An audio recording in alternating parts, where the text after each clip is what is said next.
going to start off talking about what on earth is going on in the Premier League with all these games cancelled. The latest one, of course, Burnley against Watford. Now, what's your take on it all, Chaz? Because, originally the rules were set in place to cover the problems with too many cases of COVID, and if you've not got enough players down to COVID taking over your squad, then, of course, it's understandable that you can't field enough players or even a squad, so the game should be... But now it seems to be a mixture of people that have got COVID in your squad, people that are off on the African Cup of Nations, and also injuries, all tied into one.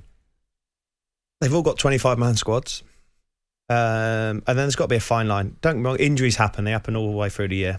And COVID, unfortunately, has been a bizarre situation over the last 2.5 years with football.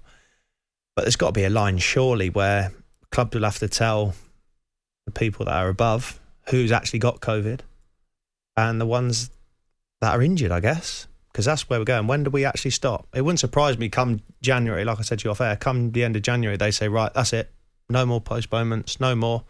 Because the easy option is the AFCON's taken out of it. Then players come back and their squads get bigger. But for me, you have to just look at Leeds and Bielsa and what they've done.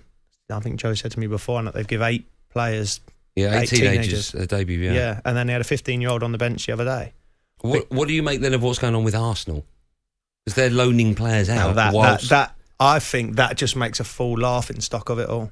Let's be honest. I understand if there is COVID going on, look, it happens. But don't go and rub your nose in it to everybody else. Go and loan 3 players out. You can't say, right, we want the game to be called off, and then it comes across Mari's off on loan. That's ridiculous. It's bizarre, isn't it? It's bizarre. The FA or something should come in. You're not making that transfer. He's got to be. He's a senior player. Yeah. Especially if he's named in the 25-man squad.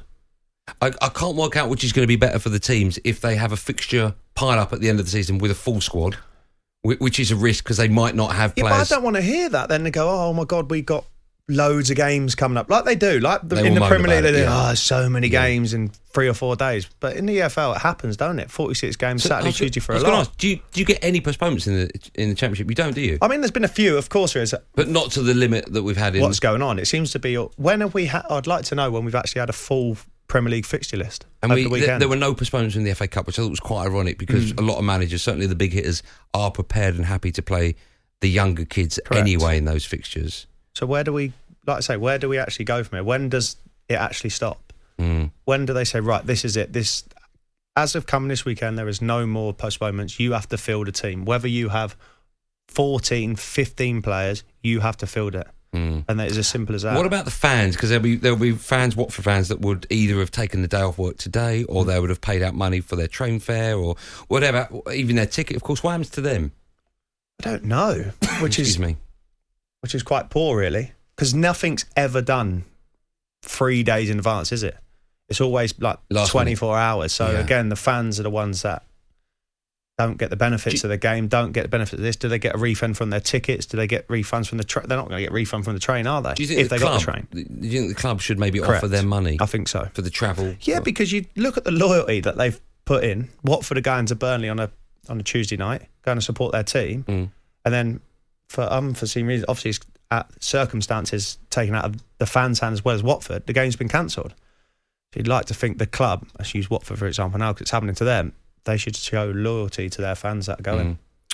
Okay, but listen, I want to hear from you, of course, the football fan, not just on your views on matches being postponed, but also if you were going either tonight, if you're a Watford fan travelling to Burnley, you took the day off or you bought your train ticket or even ticket for the game, or you've been in that situation since games have been being postponed. I want to hear from you this afternoon. 03717223344. As always, we've got such a busy show that we only do this for about 10 minutes and move on. So if you want to have your Sound National Radio, don't hang around, pick up the phone now. If you're going to tonight's game or you've been in this situation before, what happens? What happens to the money you've paid out for travel, for the ticket for the game, etc. 03717 223344. This is Drive on talkSPORT with We Buy Any Car. Sell your car in under an hour, leaving you more time to enjoy the football.